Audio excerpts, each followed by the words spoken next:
bienvenidos.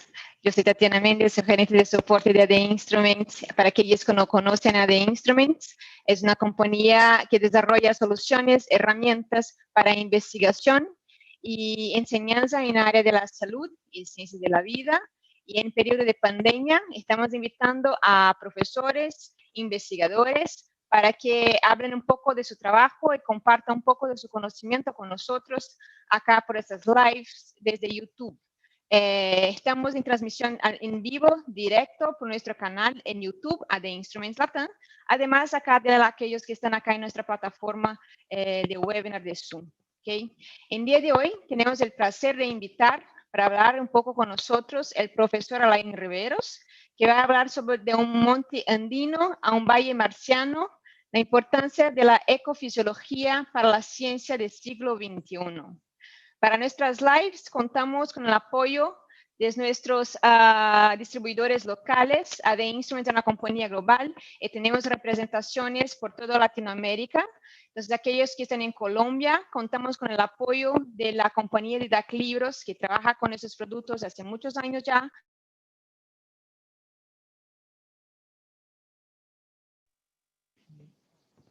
Y conoce muchísimo de nuestros productos. Y aquellos que están en otro país, si tienen interés y conocer un poco más de nuestros productos, puede poner acá en campo de chat de YouTube o acá en campo de QA, que entramos y ponemos en contacto con ustedes. ¿Okay? Aprovecho también para invitarles a seguirnos por nuestras redes sociales. Estamos en LinkedIn y Facebook como AD Instruments Latam. Y en Instagram como AD Instruments LA. Son por esos canales, por nuestras redes sociales que nosotros divulgamos y compartimos todos los eventos que hemos hecho a lo largo de pandemia e incluso después también de nuestros eventos virtuales. Nosotros promoviendo por nuestras redes sociales e incluso los invito también a seguirnos acá en nuestro canal de YouTube, que exactamente por acá que nosotros transmitiendo y dejamos después grabado todas nuestras transmisiones, live y presentaciones de profesores e investigadores de toda Latinoamérica. ¿Okay? Entonces, una vez más, muchas gracias, muy bienvenidos. Como dijo, el tema de hoy, quien va a hablar con nosotros hoy, el profesor Alain Riveros, que es médico, fisiólogo de la Universidad Nacional de Colombia, con máster en neurociencias, es investigador doctoral en el Centro de Medicina Aeroespacial de Berlín, profesor de fisiología de la Pontificia Universidad Javeriana e investigador visitante del Centro de Investigación Clínica Experimental en Berlín. El profesor Alain también es miembro del grupo de investigación Canon y el día de hoy va a hablar con nosotros y un poco mejor sobre el tema de un monte andino y la importancia de la ecofisiología para la ciencia del siglo XXI. Entonces, gustaría muchísimo de agradecer al profesor Alain Riveros por su tiempo y su disponibilidad en compartir un poco acá con nosotros y un poco de su conocimiento. Y también aquellos que tienen cualquier duda, que quieran participar, hacer aporte y tienen cualquier duda, al final de la presentación, el profesor Alain va a contestar todas las preguntas, ¿ok? Ustedes pueden poner la pregunta acá en campo de chat de YouTube, o entonces aquellos que están en la plataforma pueden poner acá en campo de QA, ¿ok? Pueden poner preguntas y aportes y al final de la presentación, el profesor Alain Riveros va a contestar todas las preguntas. Entonces, profesor Alain, muy bienvenido y una vez más, muchísimas gracias por compartir un poco de su tiempo con nosotros.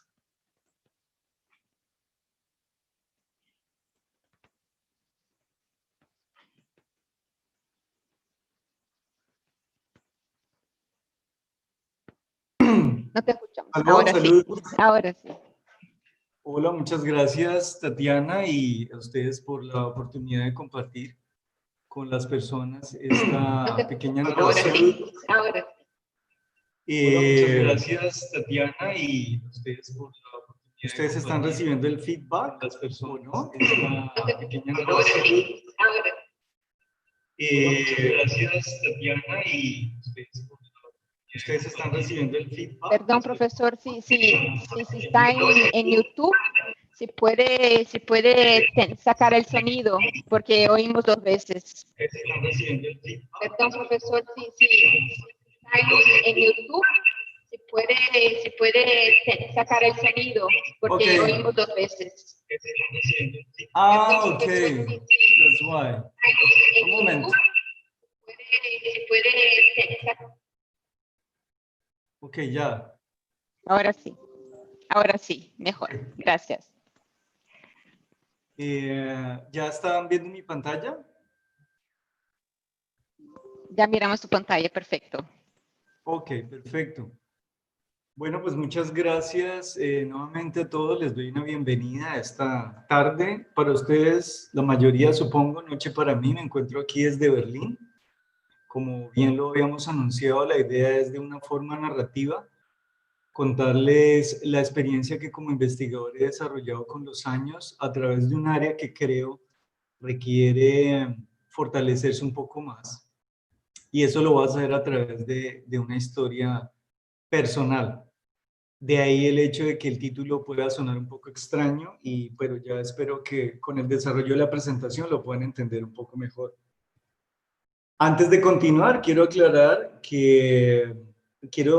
y declarar que soy el asesor científico de Diaglibros, que es la empresa que distribuye tecnología de educación e investigación en Colombia, y desde hace ya varios años también soy instructor certificado de Instrument para Colombia. Bueno, ya he hecho estas aclaraciones.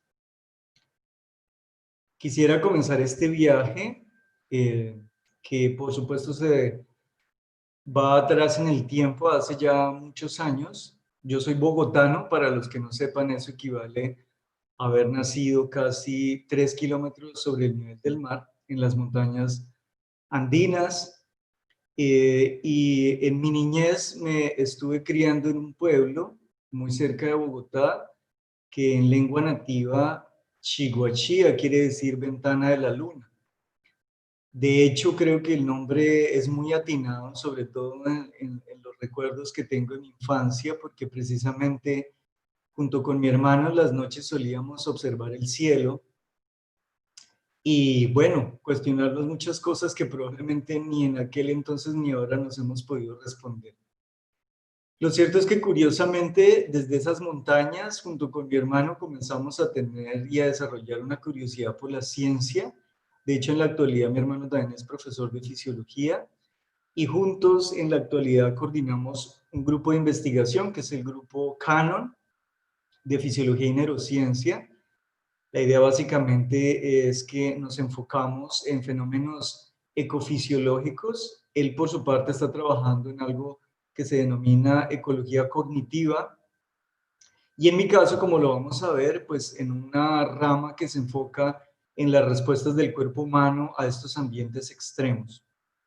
Ese es entonces, digamos, como el origen de esto del monte andino hace ya un poco de tiempo.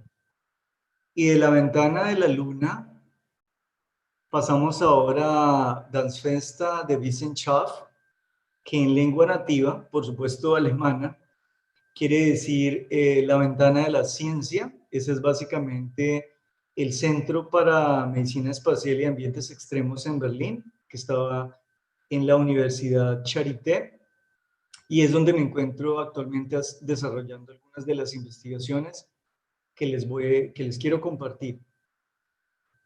¿Cómo paso de la ventana de la luna a la ventana de la ciencia? Pues bueno, no creo en las coincidencias, pero sí en las conexiones. Y curiosamente hay una historia interesante detrás de esta línea de investigación aquí en Berlín. De pronto quiero empezar con un médico y biólogo del siglo XIX de nombre Ernst Haeckel, que precisamente nació aquí en Potsdam. Potsdam es un pueblito muy cercano a Berlín. Y no sé si les suena familiar, pero debería hacerlo porque creo que acuñó uno de los conceptos que ha venido tomando más fuerza, sobre todo en lo que ha ocurrido el siglo XXI.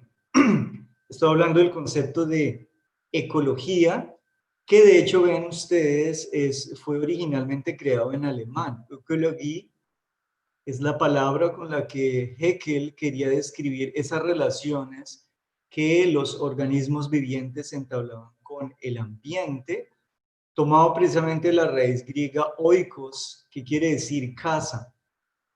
Obviamente la ecología como ciencia se desarrolló en el siglo XX y pues hasta nuestros días ha llegado en formas muy elaboradas, tratando de entender esas interacciones con el medio ambiente. Pero más específicamente, y de hecho el mismo Haeckel llamaba la atención sobre las conexiones que podían existir entre los mismos seres biológicos en esa casa, digámoslo así. Él lo llamó bionomía. Algunos todavía utilizan el término, pero de pronto fisiología ambiental o environmental physiology en inglés o ecofisiología pueden ser descriptores claves para los que estén interesados. Aquí yo creo que es fácil entender cómo llega a la mente de Haeckel este concepto de ecofisiología, porque estamos hablando precisamente del siglo XIX, una época de grandes desarrollos tecnológicos, desde mi punto de vista sobre todo. Algo que puede haber marcado esa escena mundial fue el desarrollo de avances en los mecanismos de transporte. Aquí solo para mencionar unos que llevaron el hombre a los seres humanos, nos llevaron a plantear cosas que de otra manera no hubiéramos podido entender. Nomás el hecho, por ejemplo, de tener unas conexiones por locomotora hicieron que en Europa el concepto del tiempo se transformara de una manera realmente increíble. Y obviamente los avances en estos métodos para viajar llevaron a que se desarrollaran áreas que intentaron estudiar esos fenómenos. Y aquí en Berlín, un médico fisiólogo, el doctor Nathan Suns, desarrolló un laboratorio alrededor de precisamente lo que podríamos llamar como medicina del viaje, y enfocado particularmente a los viajes a montaña. Podríamos decir que es uno de los pioneros en la medicina y en las investigaciones médicas y fisiológicas de todo lo que implica el acondicionamiento a la altura. Y también de lo que yo llamaría fisiología de campo, es decir, sacar el laboratorio de fisiología, que ya en el siglo XIX pues, se montó como una estructura clave, y llevarlo al campo. En la imagen que les estoy presentando, ustedes ven un dispositivo bastante aparatoso con el que pretendía hacer algunas mediciones de los fenómenos respiratorios y al tiempo meteorológicos, que es algo que por supuesto es clave dentro de lo que llamaríamos ecofisiología. Como anécdota, y esto sobre todo para los fisiólogos, si hay algún profesor que esté atendiendo la sesión, se ve muy aparatoso, pero realmente lo que ustedes están viendo ahí es una butaca, una silla, aquí están las paticas, que demuestra de alguna manera que los fisiólogos siempre hemos estado cortos de recursos, pero no de imaginación. Y creo que esa es parte de la historia que les voy a contar.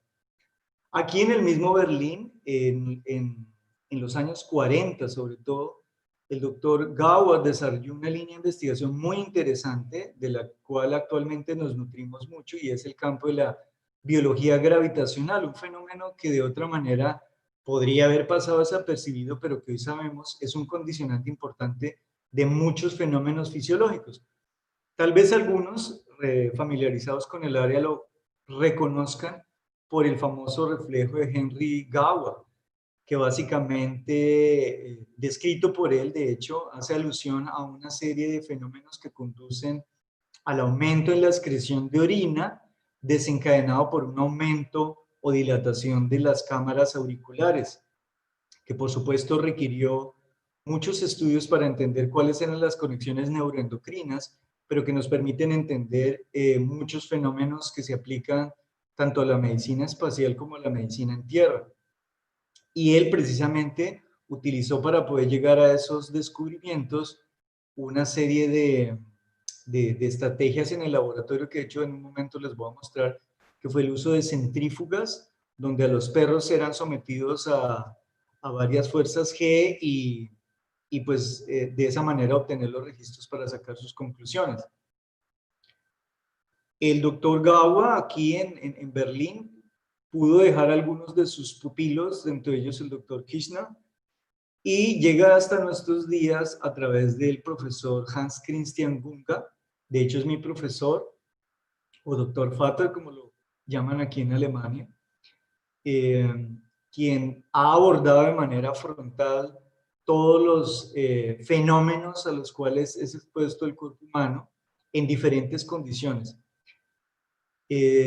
De pronto algunos se van a sentir un poco defraudados de la presentación porque no me voy a enfocar mucho en mecanismos fisiológicos, solo quiero hacer más como una reflexión de lo que es la ecofisiología.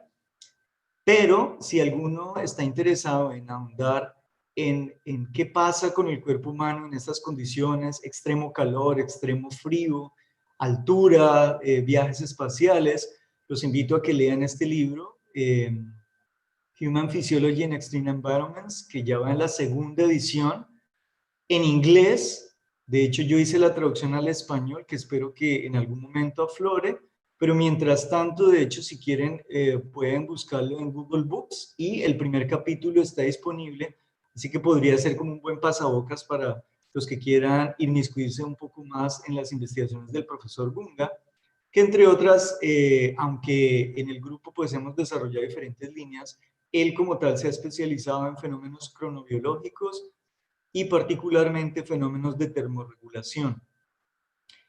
Entonces, ustedes se dan cuenta que ha habido un linaje interesante en Berlín acerca de los estudios de ecofisiología y obviamente en la Facultad de Medicina, pues enfocados un poco más específicamente en el cuerpo humano. Entonces, parafraseando un poco a Carl Sagan, que asumo muchos de ustedes habrán escuchado o conocen directamente por su trabajo, y que de hecho es el autor intelectual de esta imagen icónica, es una fotografía, parafraseando entonces lo que él decía, todo lo que hemos sudado, todo lo que hemos corrido, todo lo que hemos soñado, ha ocurrido en ese pequeño puntico, en esa cuna, que por muchas razones, probablemente, si es que logramos sobrevivir a tantas afrentas, algún día tendremos que dejar. Y estoy seguro que algunos de ustedes saben que en la actualidad existen muchos proyectos que pretenden que podamos realizar por lo menos ese primer paso para colonizar un cuerpo extraterrestre, ya sea la Luna o para los objetivos de esta sesión Marte. Obviamente los retos a los que se tendrá que exponer el cuerpo humano son bastantes, por cosas que inclusive podrían pasar desapercibidas, como la ausencia de una magnetosfera que nos proteja de las radiaciones cósmicas, los efectos de cambio de alimentación, las mismas vibraciones de la nave y algunos otros fenómenos que de hecho voy a presentar a la luz de algunos de los trabajos que he venido desarrollando aquí en mi experiencia en Berlín. Entonces, pues voy a contarles el primero de ellos, de estos proyectos que estoy desarrollando, es Napoxia. Básicamente, el nombre viene del inglés nap, que quiere decir siesta, como le decimos en español, a ese corto periodo de sueño que se suele tomar durante el día y que muy probablemente algunos nos beneficiamos en algunas circunstancias. Este proyecto en este momento se está desarrollando en una colaboración entre Charité, la universidad donde estoy, y el Instituto Max Delbrück, aquí en Berlín, en el Campus BU, que queda al norte. Y básicamente lo que estamos haciendo es simulando las condiciones de altura que se presentarían en una altura intermedia o en una gran altura. Esto es básicamente 2.600 metros y 4.000 metros. Creo que los que conozcan Bogotá sabrán que no es una coincidencia. Básicamente lo que hice fue tratar de simular las condiciones que son naturales en la ciudad donde he vivido la mayoría de mi vida.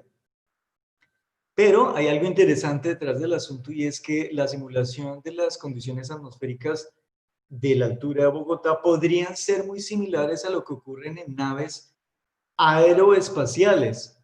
Creo que la mayoría de nosotros sabemos que Cuando viajamos en un avión, las cabinas están presurizadas para garantizar, por supuesto, que no vayamos a tener una hipoxia, pero esa presurización muy rara vez se hace con las condiciones atmosféricas de nivel del mar, por muchas razones técnicas.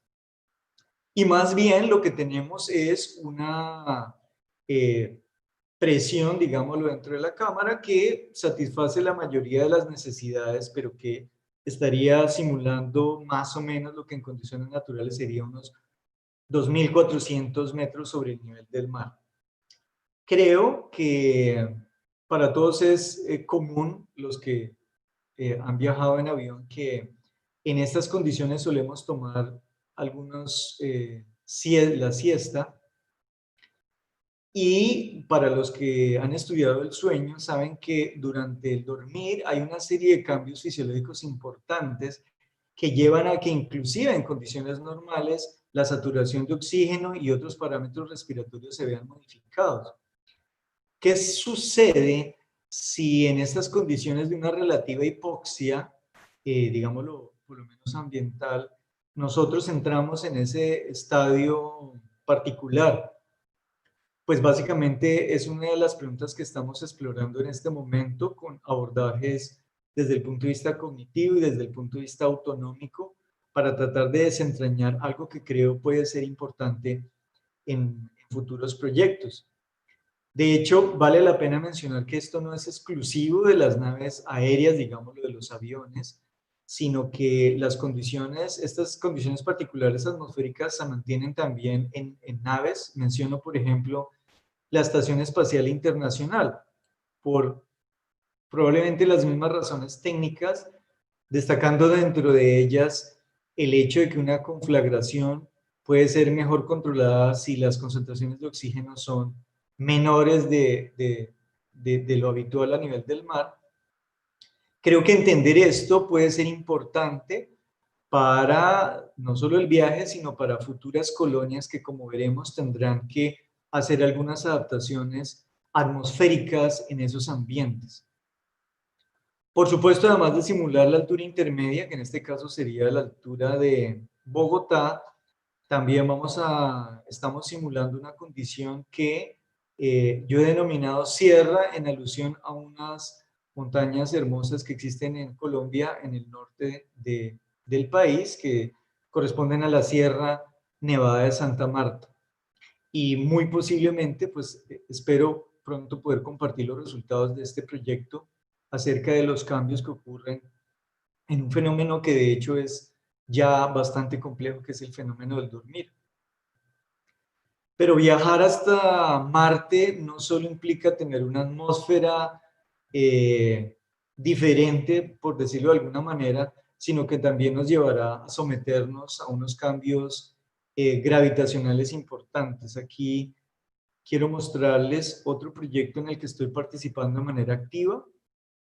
Es el proyecto Cool Spin, desarrollado también por el Centro de Medicina Aeroespacial de Berlín y por el Centro Alemán Aeroespacial, localizado en Colonia, dentro de los laboratorios, de las áreas de laboratorio que se encuentran allí. Hay un área especializada en desarrollar aceleración gravitatoria por medio de una centrífuga, que de hecho es la que ustedes están viendo en la imagen, es una centrífuga de brazo corto, donde nuestros voluntarios son sometidos a diferentes fuerzas G con el objetivo de analizar cuáles serán los efectos de este tipo de cambios. De pronto, para los que no son conocedores, el hecho de poder despegar desde la Tierra hasta Marte implica, entre otras, una aceleración tremenda, y esos cambios en la aceleración obviamente van a afectar nuestra corporeidad. De ahí que sea importante dilucidar las cosas que están sucediendo, y nosotros estamos desarrollando, o el grupo está desarrollando algunas estrategias que pretenden contrarrestar los efectos de una redistribución de los líquidos. Lo que ocurre muy probablemente es que en estas condiciones los fluidos, producto de esos cambios en la aceleración, van a tener una distribución que no es la habitual de las condiciones en tierra. Entonces, básicamente lo que pretendemos es evaluar unas nuevas estrategias. Ya existen algunas, pero queremos ver cuáles son los efectos de algunas nuevas maniobras para ver qué cambios se podrían suscitar.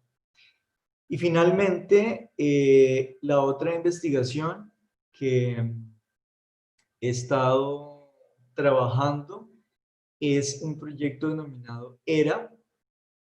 Básicamente corresponde a una estrategia, de hecho ya, digámoslo, relativamente antigua, desde el siglo pasado, se viene desarrollando lo que se llaman análogos espaciales. Son básicamente complejos donde los voluntarios se enclaustran durante diferentes tiempos para ver cuáles son los efectos de estar confinados y aislados en unas condiciones que pueden ser muy parecidas a las que ocurrirían en una colonia, en una primera colonia terrestre en Marte, por ejemplo.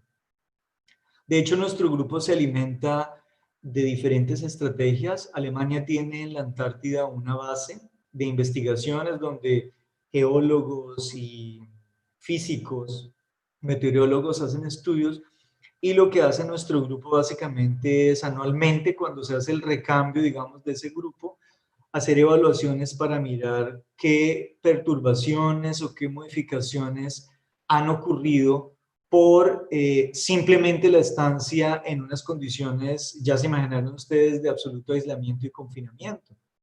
De hecho, nuestro grupo recientemente ha publicado cambios importantes, por ejemplo, en la estructura cerebral. El mero hecho de estar confinados en ese ambiente lleva a la reducción de una estructura que es importante para los fenómenos de aprendizaje, denominada el hipocampo, y que obviamente nos alerta sobre qué debemos hacer o qué estrategias implementar para en un futuro garantizar que las personas que se encarguen de colonizar el espacio pues no se vean afectadas. Esa es una estrategia. La otra estrategia es precisamente, este es el proyecto de ERA que fue desarrollado gracias también al Centro Alemán Aeroespacial en, en un complejo que queda en Houston de la NASA, en el que básicamente los voluntarios estuvieron durante un mes confinados en un cubículo muy pequeño donde en grupos de 4 personas eran monitorizados para diferentes variables. Lo que hizo nuestro grupo fue básicamente monitorizar la actividad electrocardiográfica y respiratoria y térmica de los individuos antes de estar expuestos a este confinamiento, durante el confinamiento y luego de esta experiencia, que creo, si hubiera mencionado esto hace un año, de pronto hubiera pasado tal vez desapercibido, pero muy probablemente con solo mencionar la palabra confinamiento, creo que a algunos de ustedes se les pueden parar un poco los pelitos. Y de hecho, creo que las investigaciones que se han desarrollado alrededor de estos complejos de confinamiento podrían ayudar a entender algunas de las cosas que están ocurriendo durante este año. Precisamente uno de los investigadores de nuestro grupo, el doctor Alexander Stan, publicó, y ustedes lo pueden conseguir libremente en internet, un artículo en el que muestra que de alguna manera estamos viendo, y creo que no es una sorpresa para nadie en este momento, estamos viendo un gran experimento de aislamiento con muchas implicaciones en muchas esferas. Los que lo quieran leer, pues van a ver que este se enfoca un poco más en aspectos inmunológicos, pero de hecho el grupo Canon adelantó una investigación para ver los posibles efectos que ha tenido el confinamiento y aislamiento en Bogotá, específicamente en personas que se aislaron y cumplieron rigurosamente la cuarentena en abril, que espero pueda también compartir con ustedes más adelante. Estos estudios de confinamiento y aislamiento creo que todavía deben madurar. La mayoría de lo que se hace siempre son bastante reducidos y por ello todavía se necesita ahondar un poco más en esta investigación. Muchas veces los estudios suman 6, 4 individuos y eso hace que las conclusiones no sean contundentes. Así que creo que hay que hacer más trabajo, Sobre todo teniendo en cuenta que ahora sabemos que el confinamiento, más allá de una pandemia, ha venido ocurriendo en diferentes circunstancias y de que pronto, tanto en la medicina clínica como en las ciencias básicas, no le hemos prestado atención. Hay muchas poblaciones que ya de tiempo atrás venían confinadas y en las que esas condiciones pueden haber hecho mella más allá de la condición principal y que debería llevarnos a replantear nuevas estrategias para garantizar que pues tengan el mejor tratamiento posible.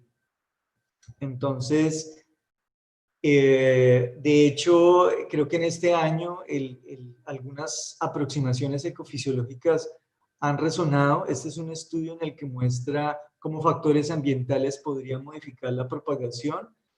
Lo pueden también conseguir gratuitamente en internet, pero algo que me llama la atención es que definitivamente hacen falta muchos más investigadores en el área y ojalá de pronto esta pequeña presentación muy sucinta logre despertar la curiosidad de algunos pupilos o algunas personas que no lo hubieran considerado antes. Creo que este año quedó claro que se necesitan más intensivistas, urgenciólogos, enfermeros, pero diría yo, guardadas las proporciones, que también es necesario que haya más investigadores que puedan abordar el fenómeno de forma integral, abordar el fenómeno del ambiente y su conexión con nosotros como individuos. Entonces, creo que básicamente esa es como la gran invitación. Y quiero cerrar esta parte como de mi presentación con un apartado de un libro que creo que es una lectura muy recomendada para todos.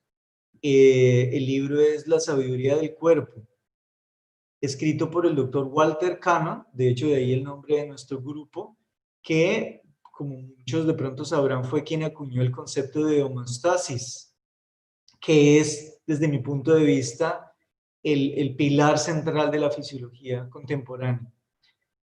La mayoría, obviamente, de los capítulos de este libro se enfocan en cómo el cuerpo humano es capaz de responder a una serie de cambios y mantener las variables relativamente estables.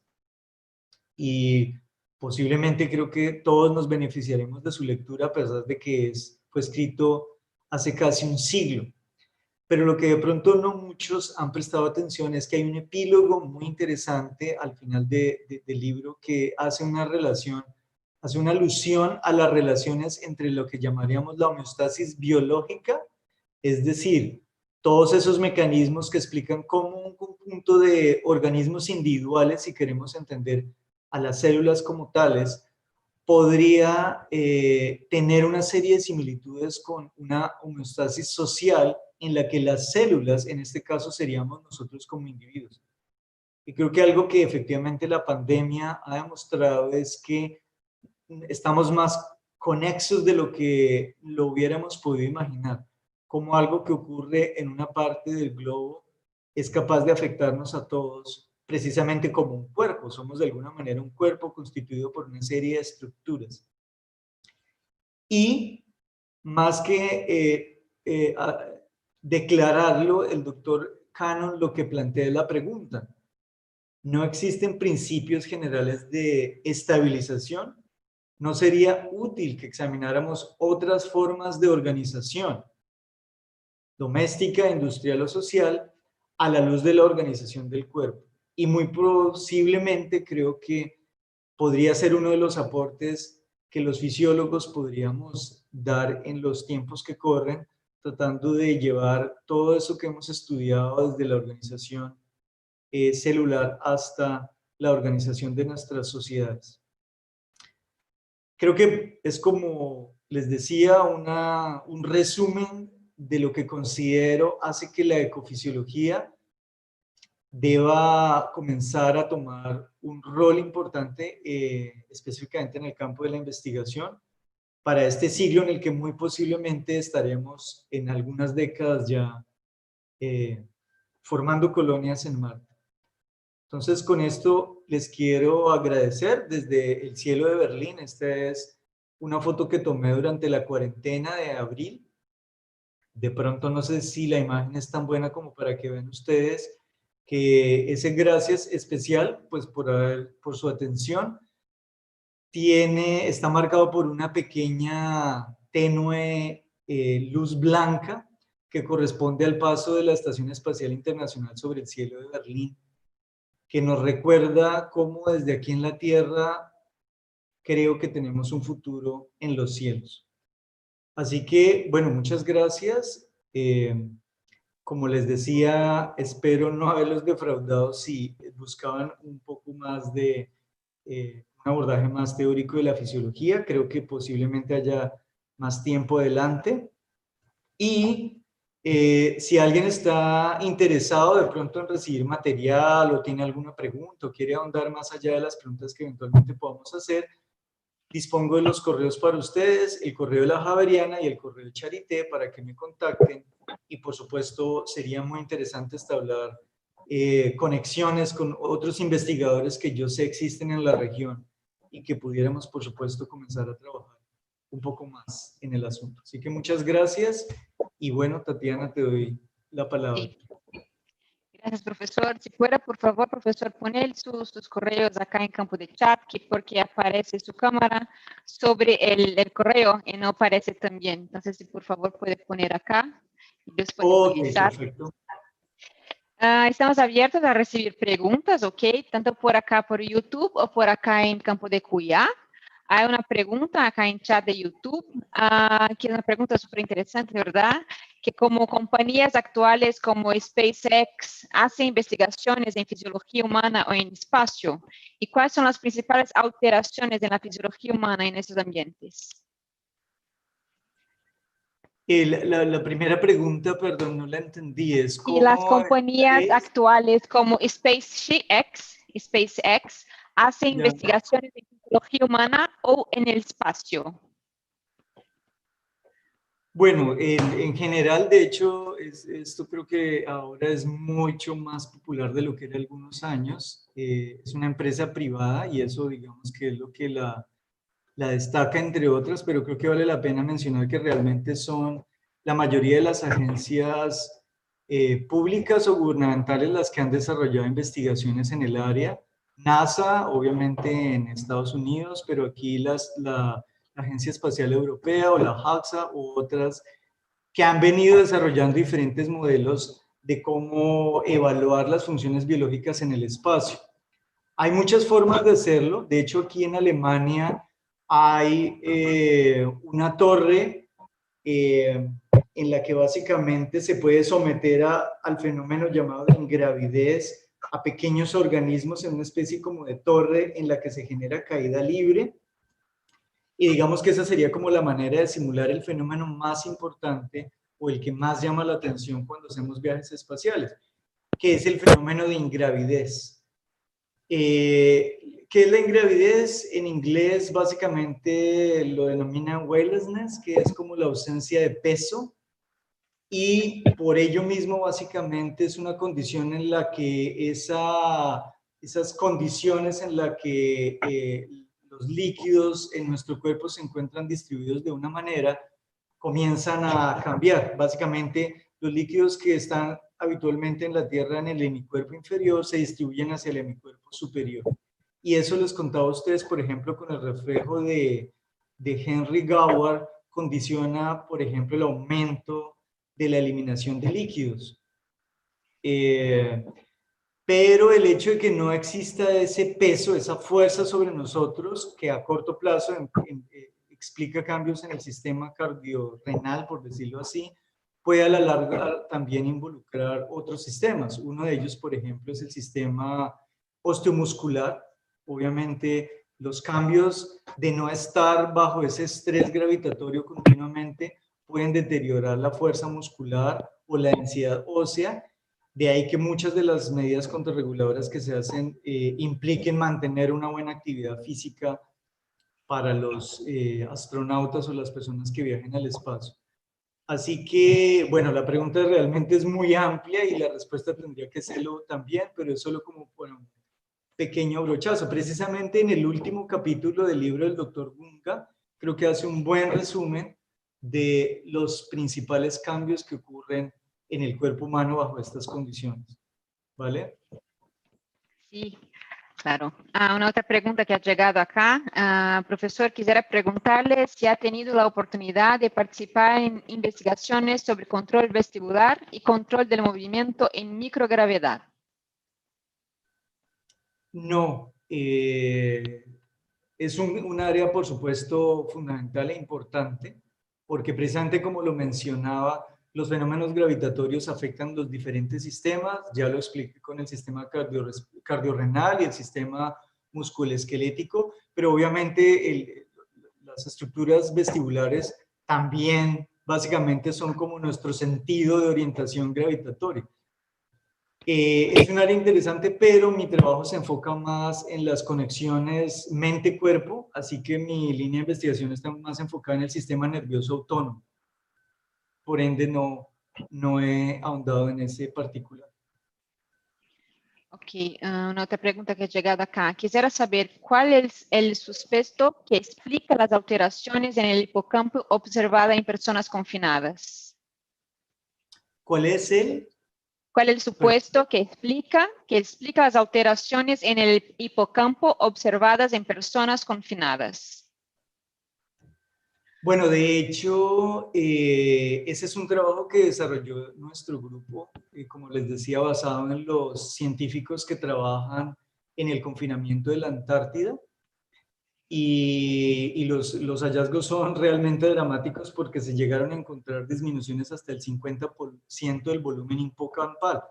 En resumen, el hipocampo es una estructura que tiene una posición estratégica en el cerebro porque puede recibir información desde diferentes centros neurales, sobre todo de fuentes sensoriales, así que está constantemente alimentado. Y de hecho hay un trabajo interesante previo que de pronto ustedes lo pudieran, y a los interesados se los puedo remitir, un trabajo en el que se hizo una evaluación del hipocampo en personas que, basado en los contactos que tenían en Facebook. Entonces resultó que las personas que tenían más contactos, más, digámoslo, amigos, entre comillas, o contactos en Facebook, tenían volúmenes hipocampales y actividad hipocampal mayor que de aquellos que no tenían tantos amigos. Había una conexión directa. Y otro estudio, de hecho, desarrollado con personas que hacían navegación que manejaban vehículos en Londres, demostró que los taxistas mantenían unos volúmenes que eran superiores a los conductores de bus. La conexión entre ellos nos lleva a pensar que el hipocampo, además de ser una estructura estratégica en la memoria, también es una estructura estratégica para los fenómenos de navegación. El hecho de estar confinados implica muchas cosas. Implica, como lo mencionaba, una restricción social. Obviamente los contactos con semejantes se disminuyen, pero también hay una deprivación sensorial. El hecho de que estemos en un mismo sitio en el que nuestra alimentación y nuestra experiencia sensorial se vea reducida, creo que va a disminuir las diferencias que de otra manera enriquecen a la actividad hipocampal. Y ya un poco especulativo, pero es el área en la que investigo, que es el área como les decía, el sueño. Es posible que el hecho de que las perturbaciones del sueño, que se presenten perturbaciones del sueño, también conduzcan a parte de las modificaciones que se ven en las estructuras hipocampales. Por supuesto, los hallazgos son relativamente recientes, tendremos que seguir investigando, el grupo tendrá que seguir investigando, otros grupos, para determinar exactamente cuáles podrían ser las causas de estos cambios tan dramáticos. Sí, sobre esos grupos, pero hay una pregunta acá. ¿En Latinoamérica hay instituciones o entidades que hagan este tipo de investigación? Complementando, los sistemas biológicos en ingravidez o algún otro escenario extremo podrían llegar a sintetizar nuevos complejos moleculares o específicos. Bueno, la primera pregunta, sí, efectivamente hay algunos centros. De pronto aquí yo me he enfocado, muchos se están enfocando en la parte de viajes espaciales, pero en general creo que desde mi punto de vista la adaptación a la altura que tiene sus aplicaciones en el espacio, creo que en los Andes hay varios centros en países como Perú o Chile que han desarrollado investigaciones que vale la pena revisar y que para los interesados les puedo mandar. En México también hay algunas instituciones que de hecho mantienen fuertes contactos con investigadores en Europa y en Estados Unidos. Infortunadamente, de momento no tengo contacto directo con ellos, pero asumo que en algún momento estaré estableciendo relaciones con ellos. Y perdóname, la segunda pregunta era ¿cuál? Profesor, un minuto más.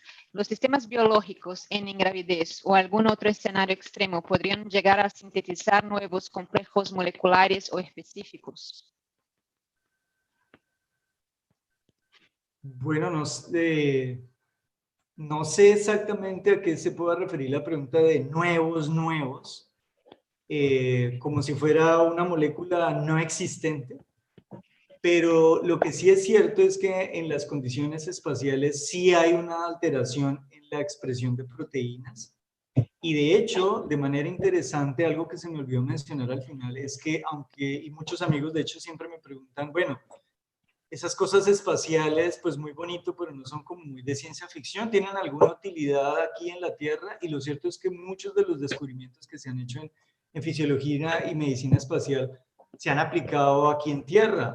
Por ejemplo, el descubrimiento de que en el organismo podemos almacenar, tenemos almacenes reservorios de sodio no osmolar, que es algo que de hecho no se supo sino hasta cuando se comenzaron a desarrollar investigaciones en el área. Y lo otro que ahora sabemos, y de hecho muchos lo saben por un reciente premio Nobel, es que la exposición a fenómenos que se comportan como marcadores temporales puede modificar la expresión de las proteínas de nuestro organismo. Entonces, fenómenos como el jet lag, que implican viajar de uno a otro uso horario, o lo que sería, imagínense ustedes en la estación espacial, días que son de 90 minutos, que es lo que se demora la estación dando vueltas alrededor de la Tierra. Esos cambios en los fenómenos, por ejemplo, lumínicos, pueden efectivamente alterar la expresión de proteínas. Pero no sé si esa fuera específicamente la pregunta respecto a nuevas moléculas. Una otra pregunta que ha llegado acá. Gustaría saber si las condiciones en que las entrenan a los astronautas en la Tierra y las simulaciones de ingravidez y presión que se hacen en agua, si son representativas o si con adelanto científico han cambiado y en qué medida. Sí, efectivamente, obviamente cada una de estas estrategias de simulación en tierra probablemente se enfoque en aspectos diferentes. Entonces, por ejemplo, los complejos de aislamiento y de confinamiento permiten entender cuáles serían como los cambios comportamentales de los astronautas o de las personas que estén en áreas muy reducidas.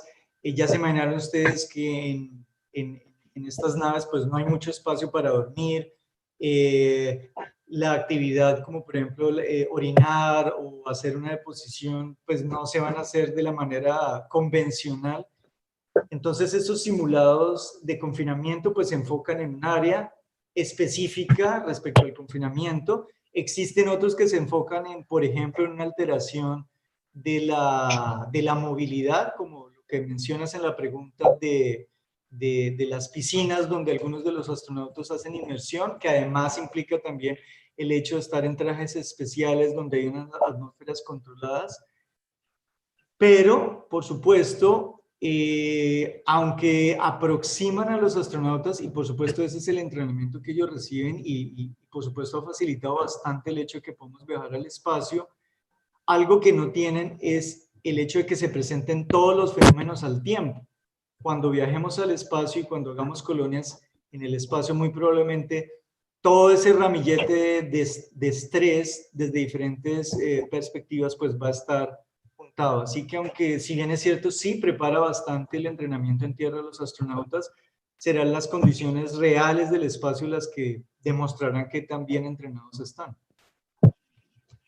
Una pregunta que ha llegado acá, profesor, ¿cuáles son los libros que mencionaba el profesor? ¿Se puede mostrar una vez más? Claro, bueno, hay un libro que yo digo que es más como de cultura médica general, que es este, La sabiduría del cuerpo humano. De hecho, está gratuito. Si ustedes lo buscan en internet, se puede descargar el PDF de manera gratuita sin problemas de piratería. Y el otro es el libro escrito por mi profesor, el doctor Gunga, que es Human Physiology in Extreme Environments. Lo que les digo, ya es la segunda edición. Y hay un libro, de pronto si alguien tiene conocimientos de alemán, escribió un libro que es muy de anécdotas, muy simpático sobre cómo algunas de las historias de los descubrimientos que llevaron a todos estos fenómenos se fueron desarrollando. Esos serían como mis recomendaciones bibliográficas para el interesado. Claro. Una otra pregunta. Quisiera saber qué tipo de actividades o medidas se han desarrollado para proteger el hipocampo.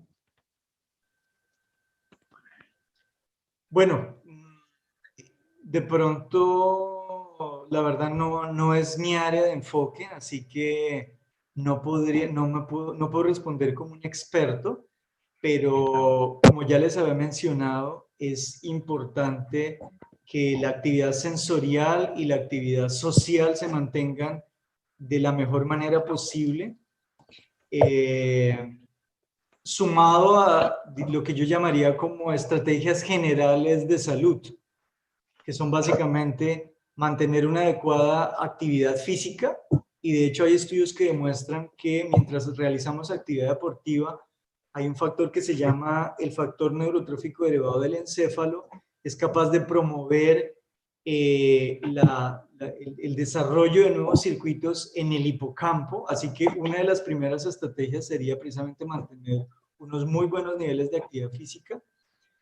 Lo segundo, obviamente, es la alimentación, y de hecho uno de los problemas que se podrían tener en estas situaciones de confinamiento y aislamiento es que la nutrición no sea muy variada. Y es algo que, por supuesto, las agencias espaciales se han asegurado de garantizar un repertorio suficientemente variado y enriquecedor, no solo desde el punto de vista nutritivo, sino desde el punto de vista sensorial. Y finalmente, el sueño. El estrés desencadenado por la deprivación de sueño también puede afectar no solo el hipocampo, pero es una estructura que es particularmente lábil a la deprivación del sueño. Así que una tercera estrategia, además de, como ya mencioné, la actividad física y la alimentación, es un adecuado dormir, que creo que en los tiempos que corren y con todo lo que ustedes saben que implica el uso de pantallas y bueno, toda esta estimulación, podría estar afectándonos. Excelente. ¿Cuál sería la recomendación que podría darle a un médico clínico que quiera iniciar investigación en fisiología relacionada con procesamiento de señales biológicas? La recomendación, bueno, no sé, yo creo que hay una cosa que se ha desarrollado en este siglo que me parece fundamental, y de hecho el centro donde trabajo se está especializado en eso, y es algo que probablemente suene familiar para muchos, y es lo que llamamos investigación translacional. Y es básicamente que precisamente los investigadores básicos, ya seamos médicos, biólogos, etcétera, comenzamos a trabajar en equipo directamente con los clínicos para, basado en fenómenos o en problemáticas, digámoslo, de la práctica clínica, podamos juntos buscar estrategias para resolverlo. Así que mi consejo, porque creo que es una pregunta bastante amplia, pero creo que mi consejo sería básicamente buscar una alianza con investigadores básicos, probablemente fisiólogos, pero también hay bioingenieros que creo que han aportado mucho recientemente. Precisamente el trabajo que ustedes hacen desde AD Instruments tiene que ver mucho con esto.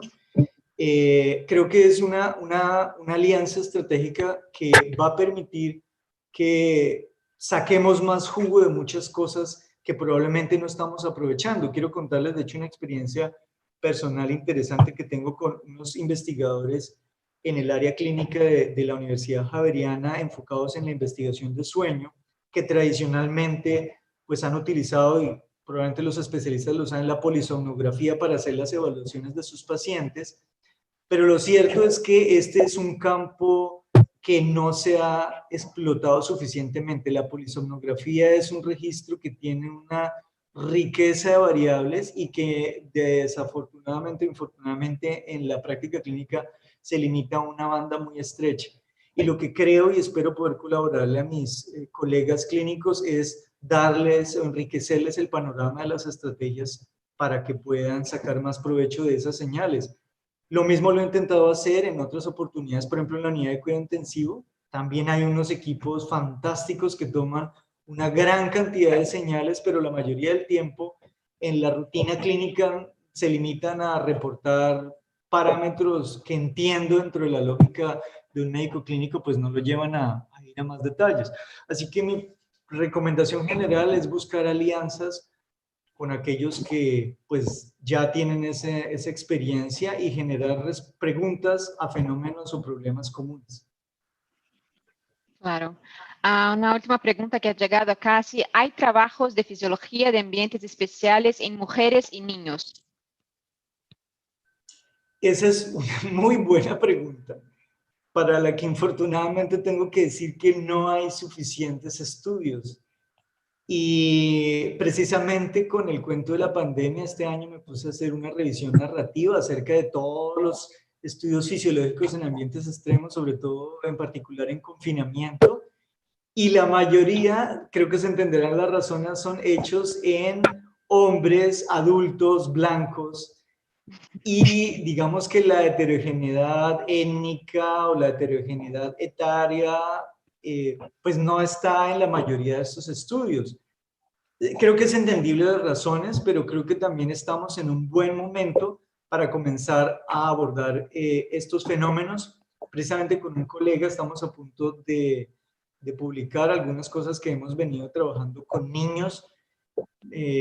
Solo como para mencionarlo brevemente, ustedes saben que Colombia es el país donde más migración interna existe y lo que estamos viendo es que hay una gran cantidad de población flotante de baja altura a gran altura. Y eso implica niños que están en un periodo crítico del desarrollo y están exponiéndose a unas condiciones de normoxia, digámoslo así, a hipoxia. ¿Qué consecuencias puede tener esos movimientos tan agudos en personas que de pronto no tienen los mecanismos adaptativos necesarios? Es una buena pregunta. Y por el otro lado, desde el punto de vista de la inclusión de mujeres, creo que es evidente que lo tenemos que hacer, sobre todo porque, por ejemplo, sabemos muy bien que las oscilaciones endocrinas de las mujeres les dan unas posibilidades de adaptación que inclusive los hombres no alcanzamos. Las mismas hormonas que oscilan pueden hacer que las hipoxias que suelen ser más severas en los hombres no lo sean tanto en las mujeres. Y de hecho mi estudio, el que les contaba en apoxia, utilicé dos grupos, uno de hombres y otro de mujeres, y de antemano algunos trabajos de algunos colaboradores, algunos colegas en Bogotá, dentro de ellos el doctor Edgar Cristancho, que trabaja en esto de la medicina en ambientes extremos, ha demostrado que efectivamente las mujeres, por ejemplo, tienen una respuesta que les permite ser más, digámoslo, tolerantes a esta hipoxia. Pero debo decir que desafortunadamente los estudios no son suficientes y se ameritan más investigaciones y ojalá la persona que hizo la pregunta pues precisamente se encuentre motivada para hacerlos. ¿Vale? Ojalá. Sí. No tenemos más preguntas. Si tiene alguna pregunta puede poner ahí en campo de chat o acá en Cuiá. Pero gustaría desde ya agradecer muchísimo la participación de todos ustedes en la tarde de hoy con nuestro webinar y agradecer ya, doctora y profesora Laín, muchísimas gracias por compartir su conocimiento, su trabajo. Es un tema de verdad muy interesante. Muchas gracias. Quiero pedirle que ponga su correo y acá en campo de chat, porque si la cámara en la transmisión se tapó tu email, por favor, tu correo. Muchísimas gracias por su presentación y gustaría de llamarle para dar una mensaje final sobre el tema a las personas que están acá con nosotros hoy por la tarde. Ok, bueno. Pues a todos muchas gracias. Espero que les haya motivado a ahondar en estas investigaciones y con mucho gusto cualquier pregunta por mi correo, con mucho gusto. Hasta pronto. Gracias, hasta pronto, nos vemos. Muchísimas gracias. Buenas tardes.